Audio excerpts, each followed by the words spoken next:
गुरमीत राम रहीम को पंजाब और हरियाणा हाईकोर्ट ने पत्रकार रामचंद्र छत्रपति की टारगेट हत्या वाले मामले में बरी कर दिया है। साल 2002 में यह हत्याकांड को अंजाम दिया गया था, लेकिन इस केस में जो मेन आरोपी थे, जिसे कहा जा रहा था कि जिनके कहने पर ही पूरी हत्या हुई है, जो इस हत्या में सीधे सीधे से तौर पर शामिल हैं, ये आरोप लगाए गए थे। लेकिन अब गुरमीत राम रहीम जो है उनको हाई कोर्ट ने बरी कर दिया है। क्या है ये मामला, क्या है ये खबर, चलिए आपको मैं बताता हूं। नमस्कार दोस्तों, मेरा नाम है मोहम्मद आसिम और आप देख रहे हैं क्राइम तक। हरियाणा के सिरसा में साल 2002 में पत्रकार रामचंद्र छत्रपति की टारगेटेड हत्या के मामले में गुरमीत राम रहीम को राहत मिली है। दरअसल पंजाब और हरियाणा हाईकोर्ट ने डेरा सच्चा सौदा के चीफ गुरमीत राम रहीम को बड़ी राहत देते हुए आरोप मुक्त कर दिया है।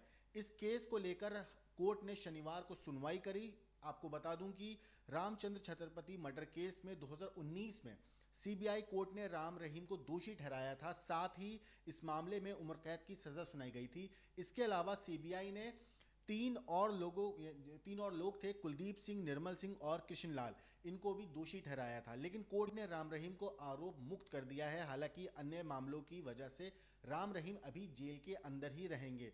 यहाँ आपको एक बात और बता दूं, ये फैसला चीफ जस्टिस शील नागू और जस्टिस विक्रम अग्रवाल की डिवीजन बेंच ने 2019 की सजा को चुनौती देने वाली अपील पर सुनवाई करते हुए सुनाया है, जिसके बाद कोर्ट ने राम रहीम की जो सजा है उसको रद्द कर दिया है और आरोपों से बरी कर दिया है। हालांकि कोर्ट ने दो दूसरे जो आरोपी हैं उनकी अपील खारिज कर दी है।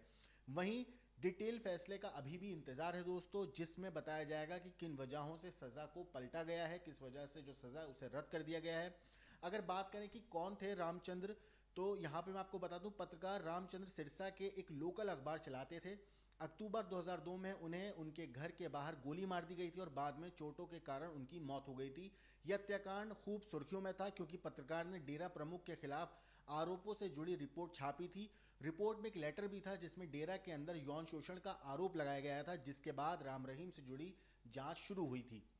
शुरुआती पूछताछ के बाद मामला सेंट्रल ब्यूरो इन्वेस्टिगेशन यानी कि सीबीआई को ट्रांसफर कर दिया गया था, जिसने जांच की और बाद में राम रहीम और दूसरों के खिलाफ आरोप दायर किए थे।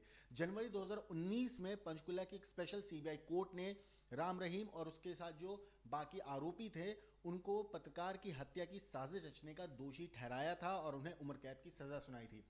इस पूरी सजा के बाद उनके वो लगातार जेल में थे, बार बार उन्हें पेरोल मिल रही थी, लेकिन फिर वो जेल से बाहर आना जाना उनका लगा हुआ ही था। लेकिन अब पंजाब और हरियाणा हाईकोर्ट ने उन्हें इस केस में बरी कर दिया है। अब जब इस केस में बरी वो हुए हैं तो उनके जो एडवोकेट हैं उनसे हमारे संवाददाता ने बात करी, तो सुनिए उन्होंने क्या कुछ कहा है इस पूरे मामले पर। आज गुरमीत राम रहीम के मामले में एक बड़ा फैसला है हाईकोर्ट में, बताएंगे जरा क्या है? जी, आज माननीय हाई कोर्ट के समक्ष रामचंद्र छत्रपति मर्डर केस की प्रोनाउंसमेंट थी, वो फैसले पर था।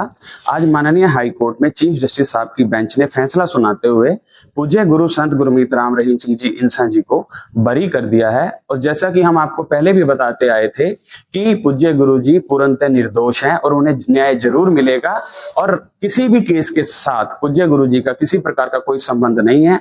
और आज माननीय हाई कोर्ट ने भी इस बात को माना और पूज्य गुरु संत गुरमीत राम रहीम सिंह जी इंसान जी को रामचंद्र छत्रपति मर्डर केस के अंदर बाइज्जत बरी कर दिया है। तो अब ये माना जा सकता है कि डेरा प्रमुख बाहर आने वाले हैं? देखिए, उसके बारे में हमारी लीगल टीम की जो स्ट्रेटेजी है वो बनाई जा रही है, वो ऑन कैमरा मेरा कहना अभी ठीक नहीं रहेगा। दोस्तों, इस पूरी चीज के ऊपर आपकी जो भी राय है कमेंट करके जरूर बताइएगा। लेकिन देश और दुनिया की बाकी क्राइम की खबरों के लिए देखते रहिए क्राइम तक।